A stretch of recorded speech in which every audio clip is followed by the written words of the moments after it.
Hey gang, welcome back. It is I, DrBossKey, and on this fine morning, which I've taken days off from work. I'm in the States, so Monday is a holiday as well. I get to work on Interstellar Sentinel for 4 days. Yes, so good. I'm so excited. And that means that I'm doing all the rounds, and we're working on DrBossKey, and we're doing all the balancing, tuning, craziness. Anyways, had a fantastic question because one of the things we've been doing is we've been posting, pardon me, we've been posting our our art progress as we like to do. And I posted this little thing which said, have you asked yourself today, friendos, where your gun portal is at? And so we finally this morning have a version of our portal, and DrBossKey basically has these portals. Here, let me show you. Do, do, do, do, do, do, do. Right. This is more like a sneak peek. So come on, load. My poor project is groaning in size. So just as of last night, this isn't official gun portal business yet, but you can see these portals right here. So this is where the weapons come out. So as we've transitioned out of our ship design, we still have a top, a bottom, and a mid weapon. And now we have a version, which I was just about to show, of these portals that are animated. So, and look at the size of this giant gun. Yeah. Okay. Anyways, so now that I've showed you that, Magna Remora, right? Oh, it's because I'm streaming. Basically posted one of their tracks and then asked this question. As I posted this, they said, cool design, how long does it usually take to make these? And I had said, since I've been using my artist for years at this point, this probably took around 6 hours total with an iteration or two. And I was like, let me just think about that a little bit. And then I said that it helps that we've developed a relatively consistent design language for the art to draw from.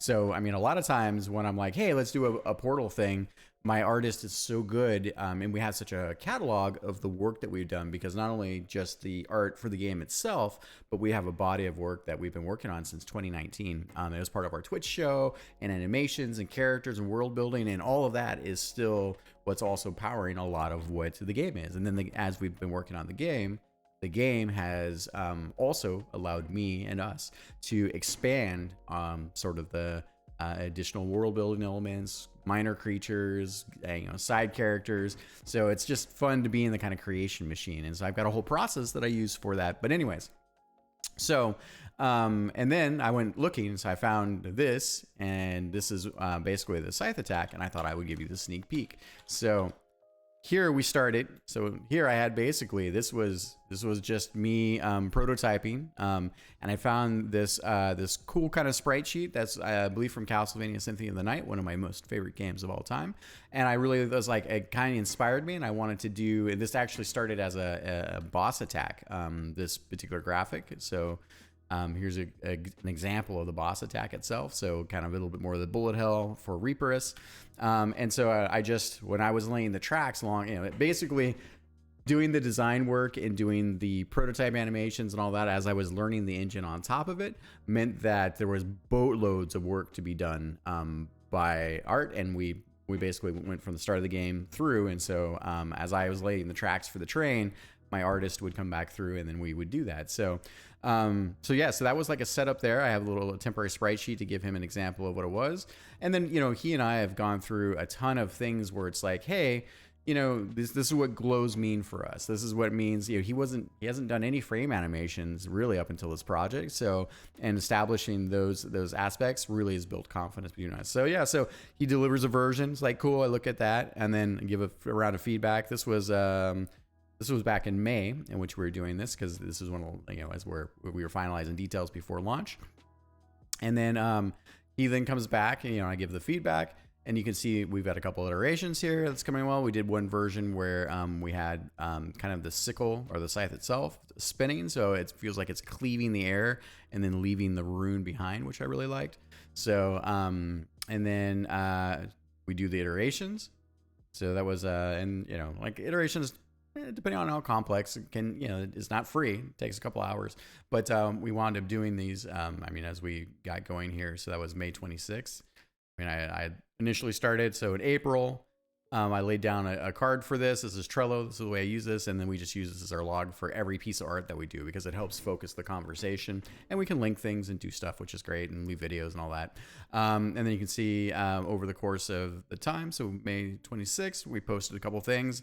I do an in-engine test to see how things feel. I'm like, all right, cool. We need the glowy bits. Like this is, it's not quite there because gameplay art is lovely, but gameplay is king. And you have to always kind of balance visuals versus your gameplay, especially in any game, but especially when you're talking about a shmup, because visibility is, knowing where, being able to read attacks, read bullets, and know how to react to those under a high pressure situation, which is shmups, because they're auto scrollers a lot of times, and you don't have a lot of respite or time in between attacks, and if you do, then it's a different kind of shmup, and there's plates for that, but it's not types of shmups that I find most engaging. So anyways, so then we also wound up creating a grayscale version of this, which we're doing now for most of our art. So then I can come back in Photoshop and just do color tints in case I want to use it, kind of future proofing and thinking about our art, right? So it's much harder to do a hue shift on top of an existing color instead of coming from grayscale first, right? So, and he's been fantastic at that. We did a couple of iterations there, as you can see. And then I think I did a little video. Hey, Dimitri. Yeah. So I like where we're getting to with the Reaper. Added some glowy bits, right? We don't have just had a version of spinning. These two guys, and they're just. Mm-hmm. And then we wound up with this. Also in the engine, starting to work on additive blending and a few other things. We did the highlights here, so I mean, and so this is May 31st. And then I was like, cool. Now that we have this for the boss attack, we started working on the player attack, because the player attack has a tri-scythe thing. It's inherited from this. One of the big parts of the mythos of DrBossKey is that as he defeats boss monsters in particular, but he absorbs their with basically his soul key blade. He absorbs their monster essence, so both their soul essence and then their physical body. And then the soul key blade makes a copy of itself, transforms into a weapon. So it's a very, very Mega Man story. So, but here you can see we wanted to have smooth rotation, so we needed the 8 frames. My artist is amazingly gifted and technical, and very he's a hydro engineer by trade. Loved art, and it's been a love letter ever since. So, and yeah, I mean, it's a good example. More iterations, May 31st, right? And more videos, and then eventually we have our process. So, and then we do our final cleanup on the assets. We get them all archived on Google Drive. So we'll always stay organized, because when you're disorganized, you can lose stuff, you can duplicate things, and it's hard to remember everything, right? So, and so then we go through a process where I take a look at the Photoshop files, I take a look at the core assets, because I also like to do tech art, and waste not, want not in this case, right? And so this is how we run our entire art pipeline, right? Basically, it's Trello. It's a list of lists. We have a groove, and a daily work log. And, this is where we communicate. I have very little FaceTime with my artist. He's in Kiev. And it's been really challenging, as you can imagine, for him, especially with the whole war and everything. And there are other stories there, but that's his story to tell.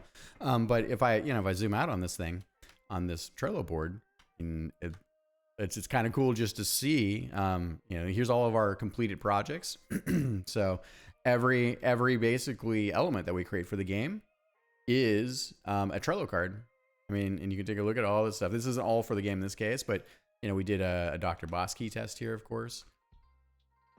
Not quite like the DrBossKey I'm looking for, but we've been doing it, and it's really interesting. I'm super, super lucky. And it's very humbling to have the trust of other creative types. I'm not very good at drawing at this point. And art, I can do a little bit of tech art. I have the imagination for it, but it's the discipline. I really get screwed up with perspectives. When I try to think about perspective shifting art, my brain has a hard time with that. I could master those skills. I just need another couple lifetimes and a few thousand hours or so. And who knows, maybe I'll take that up at some point. But here we are in this mix in between. And yeah, so I thought I would share. If you have any questions, feel free to leave them down in the comments, of course. Thanks everybody that's been watching and following along and just being part of the journey. I'm not going to get emotional about it. This has been amazing.